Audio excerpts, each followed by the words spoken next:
Hi guys, welcome to our channel. ఈరోజు మనం డాకు మహారాజ్ జై బాలయ్య ముందుగా ఈ సినిమా గురించి తెలుసుకుందాం.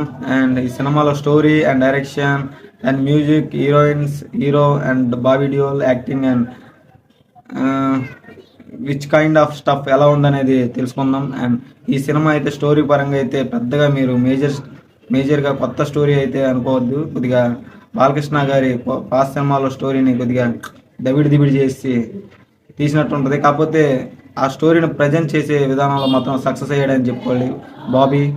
అండ్ పాటల విషయానికి వస్తే పాటలు కూడా నెక్స్ట్ లెవెల్లో ఉన్నాయి. అండ్ హీరో క్యారెక్టర్ని ఇంట్రడ్యూస్ చేసేది కూడా ఫస్ట్ స్టార్టింగ్ గుర్రం మీద వచ్చే సీన్ అనేది అరుపులు అంతే. దీనిలో యాక్షన్ ఇక అసలు బాలయ్య బాబు సినిమాల్లో మీకు తెలిసిందే కదా, డైలాగులు పటాసులు లెక్కన పాలుతాయి. అలాగే ఈ సినిమాలో యాక్షన్ కూడా అలాగే పేలిందని చెప్పుకోవాలి. అండ్ మీరు ఒక సాంగ్ చూసే ఉంటారు మీరు ట్రైలర్లో. అండ్ చిన్న ఆడియో క్లిప్ వదిలేరు కదా, దాంట్లో ఆ సాంగ్లో దబిడి సాంగ్ కొద్దిగా వల్గారిటీగా ఉన్నట్టు అనిపించింది. కానీ బట్ సినిమాలో హాల్లో చూసేపటికి మీకు ఆ తేడా అనేది ఉండదు. అండ్ సాంగ్ కూడా చాలా బాగుంది. అండ్ మన బాలయ్య బాబు ఇక ఎమోషన్ అయితే ఎలా పండిస్తాడనేది మీకు కొత్తగా చెప్పేదే కాదు. ఎమోషన్ సీన్స్లో కూడా కొడేసాడు అనుకోండి. అండ్ హీరోయిన్స్ పెద్దగా ఇంపాక్ట్ ఏం ఇవ్వలేదు, కానీ వాళ్ళ రోల్ బట్టికి వాళ్ళు బాగానే చేశారు. అండ్ బాబీ డియోల్ అతను యానిమల్ సినిమాలో చూపించినంత ఎక్స్ప్రెషన్స్ అండ్ క్యారెక్టర్ డెవలప్మెంట్ అనేది అంతగా లేదనిపించింది. అండ్ నలుగురు విలన్స్ ఉన్నారు, కాకపోతే వాళ్ళు డామినేట్ చేసినట్టు అనిపించింది బాబీ డియోల్ని. అండ్ అతని యాక్టింగ్ స్కిల్స్ అనేవి యానిమల్ రేంజ్లో ఉంటేనా ఈ సినిమా ఖచ్చితంగా బ్లాక్ బస్టర్ అయిపోయేది. Blockbuster అయిపోయేదండి.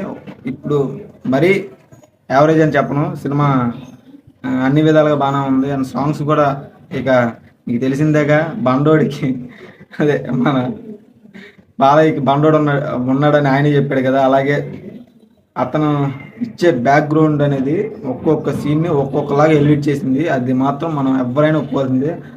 అండ్ ఈ సినిమా ఎలా ఉందిరా సింపుల్గా అంటే, దీంట్లో బాలకృష్ణ 2 క్యారెక్టర్లో నటించాడు. ఒకటేమో ఒక ఇంజనీర్ క్యారెక్టర్, అండ్ చంబల్ లోయల్లో డాకు మహారాజ్గా నటించాడు. అండ్ 2 క్యారెక్టర్లో పర్ఫార్మెన్స్ అయితే పీక్స్లో ఉంటుంది. అండ్ మీరు ఏ డౌట్ లేకోకుండా మీ ఫ్యామిలీతో ఈ సినిమాకి కళ్ళు మూసుకొని వెళ్ళిపోవచ్చు.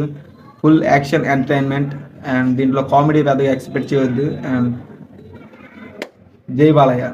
ఈ సంక్రాంతికి విన్నర్ నాకు తెలిసి ఒకటి డాకు మహారాజ్ లేదా విక్టరీ వెంకటేష్. సంక్రాంతికి వస్తున్నాం, ఈ రెండిట్లో ఏదో ఒకటి సంక్రాంతి విన్నర్ అయితే ఉన్న డౌట్. ఎందుకంటే గేమ్ చేంజర్